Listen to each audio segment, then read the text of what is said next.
So in this little video, I'm going to point out some of the problems with Food Inc., which is a documentary essentially defending the proposition that you should buy organic food and eat organic food, I guess.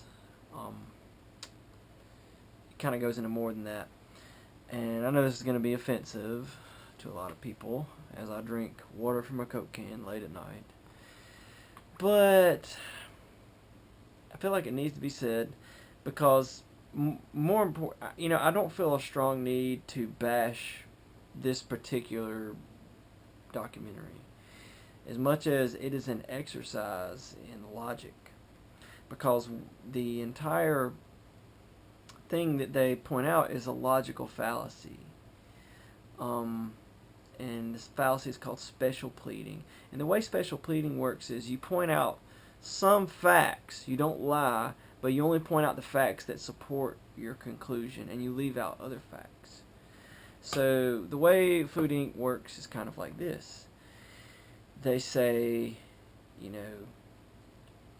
corn is the most genetically modified plant in the world, modified by humans, which is true.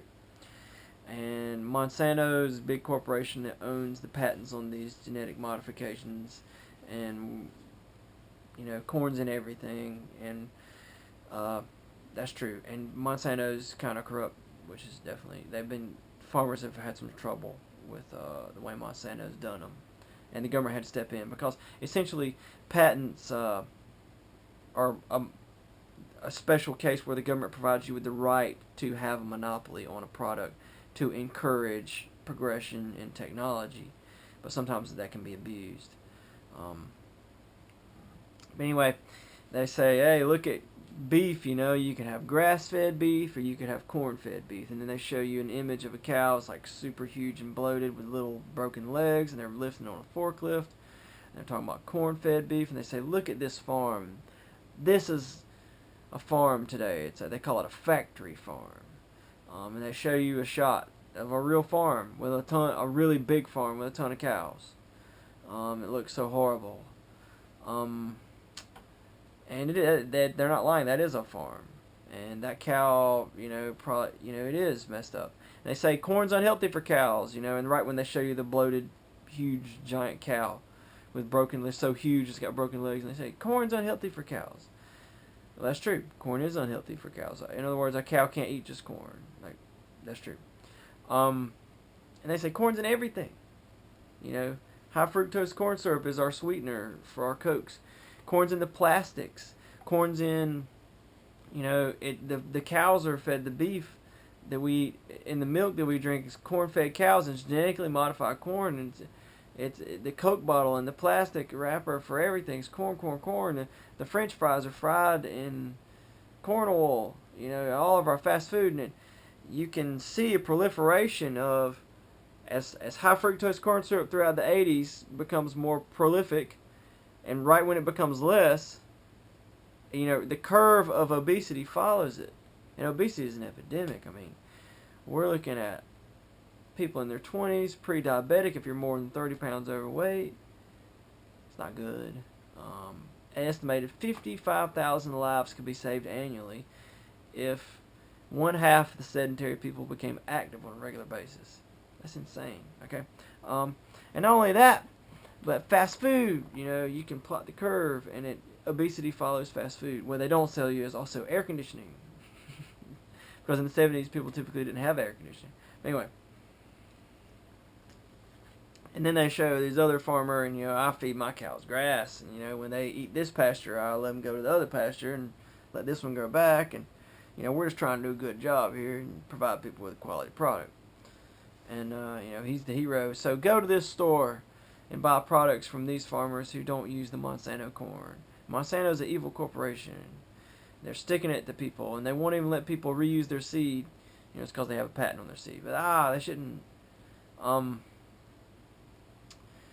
you, at the end of it, you come away saying, yeah, I should pay 3 times as much for my food. And buy the organic food. I remember watching a documentary from this guy. It was called Super Size Me, and he went on to make other documentaries. And one was like, can I live as a poor person who makes $20 grand a year? but they insisted on eating organic food, and they were just like, there's no way for us to eat on 20 grand a year. It's like, well, because you eat organic food. A poor family feels lucky that they went out to CC's Pizza with a $5 all-you-can-eat buffet. That's like a good night Friday night for a poor family. They're not eating organic. So, I said it was special pleading, and what I mean by that is they're leaving out certain facts. They're telling you half the truth. It's half truth. So let's begin. What they're saying about Monsanto is being kind of crooked and, taking advantage of the monopoly rights they have is not totally untrue. They own the right to glyphosate or Roundup, and when that patent ran out, they immediately came out with Roundup-ready versions of the crops.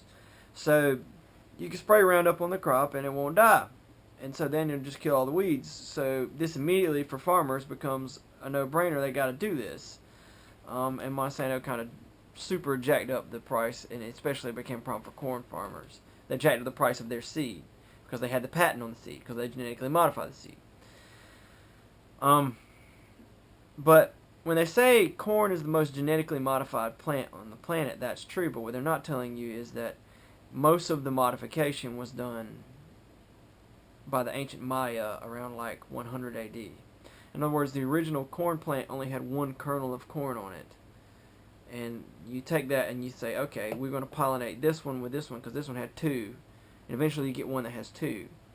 And you keep selecting for more corn kernels per plant until eventually you get a plant that has an entire cob of corn from one little kernel. And today we have stalks of corn with like ears of corn, cobs of corn like all around it. It's incredible. So, most of the modifications made by the ancient Maya. Monsanto, as far as I know, they own the right to Roundup ready varieties. In other words, varieties that block what glyphosate does to, kill plant cells. So anyway, I'm trying my best not to let the battery die on me again. So anyway, the story goes on. They talking about this is a modern factory farm. Factory farm is a loaded term. It's another logical fallacy. It's a big farm is what I would call it, a really big farm, because the shot they show you is not the whole farm. It's bigger than the shot they show you. The shot they show you is what farmers call a pen. A pen is where you gather the animals together for some special need. And it's going to typically not have any grass in it because too many animals in there beating all down. It's a very muddy, nasty place. You're going to do castrations, which people have done since 3000 BC. In fact, many of the original animals that are,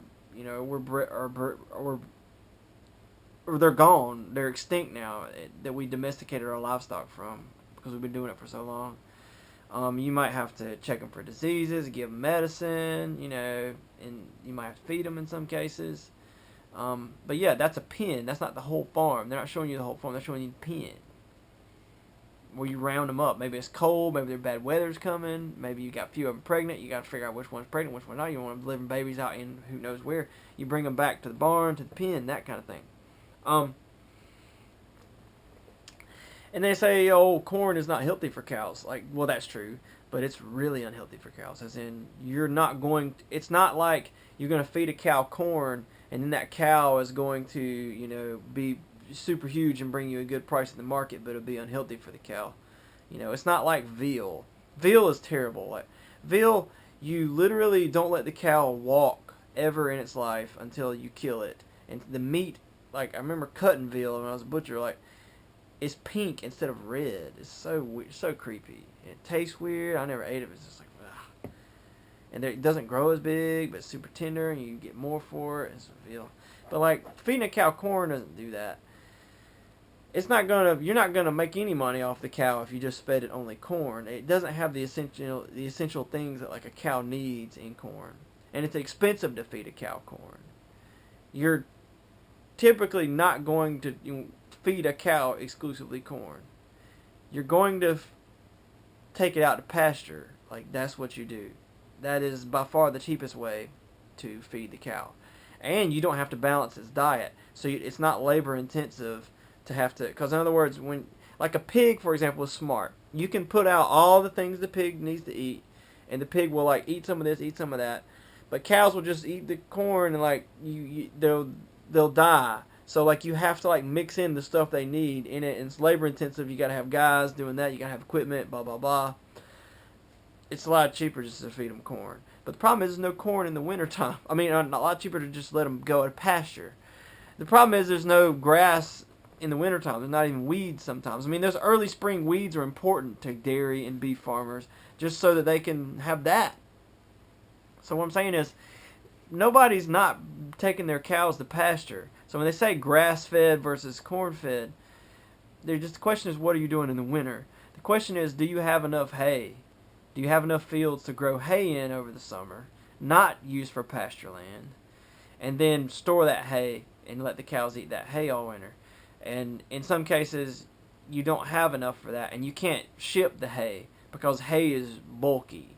You'd be looking at a jillion trucks. You can do it on your farm, but if you're going to ship the food in, you're going to need to ship corn. So this distinction between corn-fed and grass-fed is a little bit deceptive. It's not like you just feed them exclusively corn. You're going to avoid that if possible. It's kind of a have-to situation. And then there's a big question, well, do those genetic modifications in the corn translate into the cow, and then translate into bad problems for the cow, and then translate into bad problems for us, or translate into bad problems in high fructose corn syrup, or in plastics? So the thing is, genetic modification is dangerous, so there's this. Food Inc. is motivated by this vibe of like environmentalism and being health conscious, and that's in no way a bad thing. But at the same time, we really need to be pushing the envelope, and so there's sort of these two heads of the same coin. There's progression and there's caution, and they're both really important. And the more we progress, the more important caution becomes. So there's really complementary differences. So in other words, the more scientific technology we develop, the more important environmentalism becomes. It's less important when we don't have any technology to ruin the world, but the better we get at doing stuff, the more we're able to ruin the world. But we have to get better at doing stuff. Okay, so this is the thing. You look at like, plane crashes take up so much of our news cycle on cable news. Here's like death from plane crashes, and then like and then you compare it to cars crashes, and it's like, whoosh. Okay, you take car crashes, and then you go to like heart disease, and it's like, whoosh. Alright, but if you take heart disease and you go just things that are related to poverty, low income, whoosh. Or even worse, it's like the worst one of all. I think the plane crashes were the worst because statistically it's the safest way to travel, but they'll scare you with the news. But anyway, yeah, poverty leads to so many problems. You don't take care of your teeth. You don't go to the doctor when you need to for all the million things that can happen to you. And when you do, you have to wait to pay. You can't afford the tests. You don't eat right. You get in fights. You're drinking. You have balding tires on your car. You're losing your job. You got depression, anxiety. You're not taking care of your kids. Run-ins with the law. Unwanted teen pregnancy. All the above. There is one group. The group that comes in second for raising kids poorly, though, is the very, very rich, because they're hard workers and they don't take care of their kids. But the very, very poor is the group of people who take care of their kids the worst. 90% of crime is committed by males aged 15 to 25, and there's a correlation between not having a father in the house. So, I mean, yeah, we need to do something about poverty, and if we can make advances that make food cheaper to provide, that's good. Because there's 7 billion people in the world now. We're not going back to 1890. There's no going back in agriculture. And the problem is that whenever you have consumers, people spending money for things, and they don't know much about what they're buying, then con men enter in. That is always the case. And so, whereas in 1890, like 50% of the population was in food production. Today, 2% which is good because we're able to work on other things. We have computers, we have space technology, we have a jillion other things that are vital and valuable to society. We have cars now, since 1890. We have airplanes, we have refrigerators, we have grocery stores, what you name it. We have Phillips head screws, whatever. But the point is, we have cameras. The point is, movies, radio, blah blah. We're not going back to, say, a time when we didn't fertilize. Because we have 7 billion people. I think there was like a billion back then. We have 7 billion people now. We can't feed the world without fertilizer. But then, fertilizer, for example, causes all kinds of problems for the environment. And so, we need to, find a solution that keeps the fertilizer where we need it and not doing damage where we don't. But the motivation for environmentalism is good. I mean, obviously we need caution. And it's complementary. So, like, there are non-complementary differences. So if one person is, like, really, really lazy and motivated by, like, just wanting to be comfortable, and another person is motivated by ego and pride, then those are different negative things. That's not a complementary difference. A complementary difference is when you have two positive things.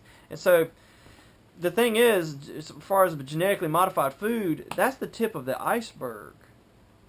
That's nothing compared to what's coming. Get ready for genetically modified people.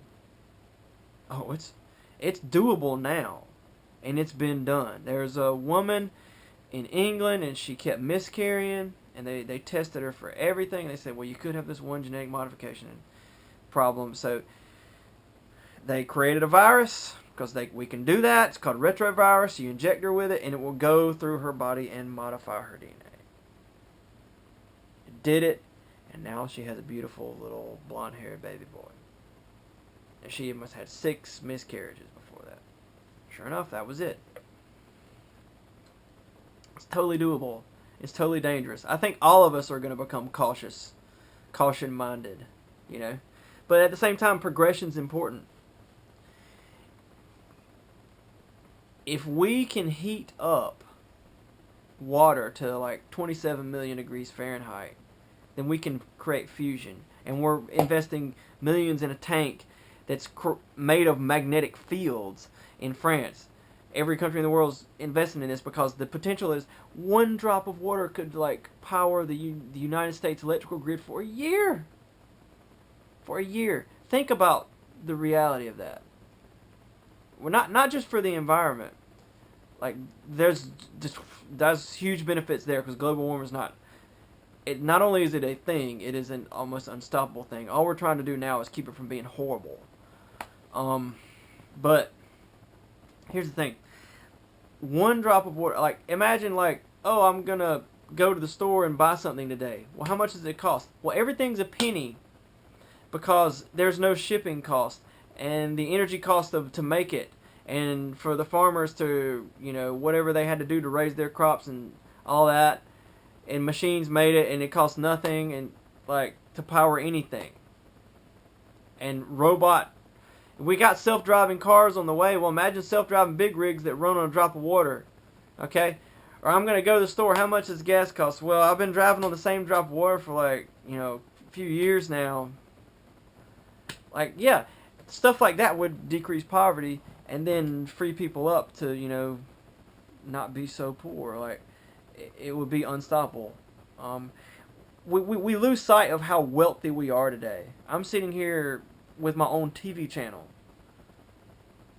What in the world? In 1611, only the King of England, only King James, the guy with the King James Bible, only he could afford fresh ham and eggs every morning. But today, because of refrigeration technology, refrigerated trucks that ship it, blah, blah, blah, and the ability to put medicine in our hogs or chemicals that keep them from having things like botulism, which will kill 1 grain of botulism poison will kill 9,600 people. Bad. Medicine, good. No botulism, good. So, like, technology like that. I can afford fresh ham and eggs every morning if I want to. I'm living like the king. What's coming for our bathrooms is incredible. A device the size of your cell phone, and you cough on it, and it can diagnose what you're sick with better than your doctor can today. Toilets everywhere you go, and you poopy in them. They're on the way. It's just a matter of computer technology coming. They will analyze all your poop.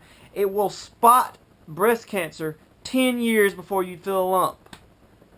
As in, it wouldn't even be urgent. I mean, going to the bathroom in the future is going to be like going to the doctor's office. So progression's important, but caution's also important. Genetic modification, nuclear technology, who knows? Even with this fusion thing I was talking about with the water, who knows? Like what if something horrible happens? Like, we don't really know what we're getting into, creating basically tiny miniature suns on the earth that power our cars and power everything. Even if we can pull it off, there's always concerns. So, that's something to think about. Caution and progression are both really important, really good things. Are we messing up our food? Are we messing up our crops? That is important, but at the same time, we have to care about progression because there are real problems out there. We can't just say, well, if everyone got on the environmentalism train, then all our problems will be solved. Like, no, it's not that simple, and it's arrogant to act that way. I had a lady the other day. She was just like, I was telling her about some advances. My dad, he's a farmer, and some advances in farming that, help everything. They help him, they help the environment, and they're really cutting edge. And she was like, why can't people just get on board with this stuff? And it's like, because this is a brand new idea that was just created by new technologies that people were really brilliant to come up with. Like, he has to have GPS, guided self-driving tractor for this to work, but it works. Like, it's not as simple as just get on board. I mean, people do need to get on board, and a lot of people don't want to get on board, but at the same time, it's not always that easy to just save the world. It's actually hard work. So anyway, back to Food Inc. They go on to say all this about, so we'll look at high fructose corn syrup causing obesity. It is, but they don't tell you why. That's because sugar was sucrose, and it's a glucose and a fructose bonded together. And they say, oh, well, high fructose corn syrup breaks down differently in your body. That's true. That's a special pleading fallacy. It does break down differently because the difference between sugar and high fructose corn syrup is just sugar is a glucose and a fructose bonded together, and high fructose corn syrup, sounds so scary, long word, is the same thing but not bonded together. So one bond that your body's going to have to break down is already broken down. So your brain tells you sweeter. It's also cheaper to make. So you don't need sugar beets. You can make it from corn, which is, you can grow in a lot more places. So the point is, in the 80s, sweet things got sweeter and cheaper. So obesity goes up. In the 80s, we got air conditioning, so we're not using our metabolism to regulate our body heat, so obesity goes up. And the other big thing is fast food with obesity, and that's the big shift, is just feminism. Essentially, feminism is a good thing, but it's had negative consequences because, of course, women don't need to get back in the kitchen, but the reality is society and culture has not adjusted to the loss of this incredibly vital service that women were once providing. Wherein in states in the past, women were actually, there were laws, like when a woman got married, she had to quit her job. In some states, it just wasn't so typical for women to go to work. So women wanted to go to work, and so we created chains of fast food restaurants, and we get food. And so we live in a world, and this is important. We need to be cautious because we live in a world that feeds addictions. In the past, you ate whatever mama fixed. Today, you eat whatever you want right now. Right now, what do I want? I'll go get it because it's there right now. I can get McDonald's will sell me as many cookies as I want because the more cookies I buy, the more they sell. Now they have their chocolate chip cookies up there. I'm going to buy a chocolate chip cookie. Here's McDonald's. And they just have the stuff that sells. Mama may fix something she likes one night, or a dessert that your dad likes one night. And Mama may sit down and say, I think my kid doesn't need, he doesn't need all that. I'm just going to fix this much. Mama's trying to feed everyone without wasting money. McDonald's, I'm not trying to bash them, but just the formula is they're trying to sell you stuff. So they're going to just cook what sells. Hamburger and french fries become this must be ubiquitous thing. In other words, you see pork loin, pork tenderloin, pork roast, pork chops, all that lower in how much people eat it, because mamas aren't cooking our food anymore, and we're going and getting the quick thing that's cheap for them to make. And it's not that it's poison. It's not that there's anything wrong with hamburgers and french fries. Well, unless it is kind of boring. I mean, like, everywhere you go, it's just a question of which hamburger and french fries you eat. But anyway, it's not that it's making you fat. It's just that you are in control of what you eat now, and you're eating more than when mama was in control of what you eat. That's the reality. You can watch fast food and you can watch obesity because we are not responsible, and we haven't adjusted to the loss of this incredibly vital service. When 50% is of the population is doing something, and they in 10 years or you see them quit doing that, of course there's going to be repercussions, and the repercussions were in our waistline. What did you expect? We have to adjust to the reality of we're going to be able to pick what we want to eat, and right now, because now we don't eat whatever mama planned on fixing earlier that day when she thought about it more logically. We eat what we want right now. Of course we're fat. Of course obesity is an epidemic. Of course. Why wouldn't it be? So those are some things. Ultimately, you can buy